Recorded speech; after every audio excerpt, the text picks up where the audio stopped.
Moses' father-in-law was a truth seeker. He wanted to serve God, but there was one problem. He wasn't born into the children of Israel, and he did not know who God was.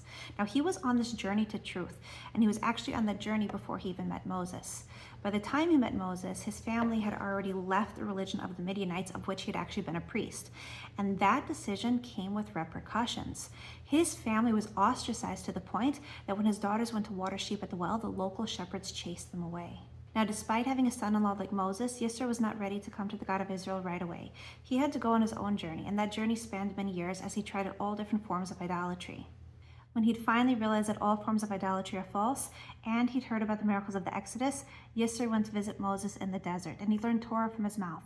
Whereupon he proclaimed that Hashem is greater than all gods, he brought a sacrifice, and he converted to Judaism. Yisro had a rough start, and he had many bumps along the way, but he was sincere and he was dedicated, and he was very, very beloved by God. So much so that an entire parsha is named for him.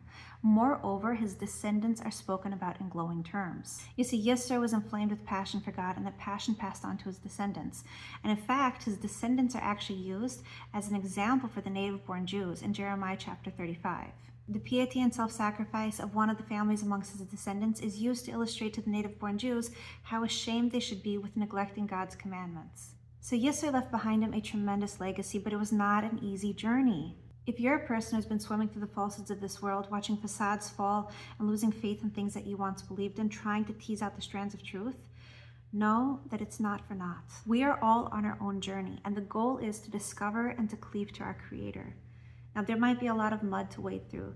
There might be thoughts that you have to sort through. There might be fears that you have to address. There might be traumas that you have to face. It might take some time. But if you're moving in the right direction, then everything is good. Your efforts will be recorded for posterity. God sees you, He knows what you're going through, and He loves you. So just keep on trekking.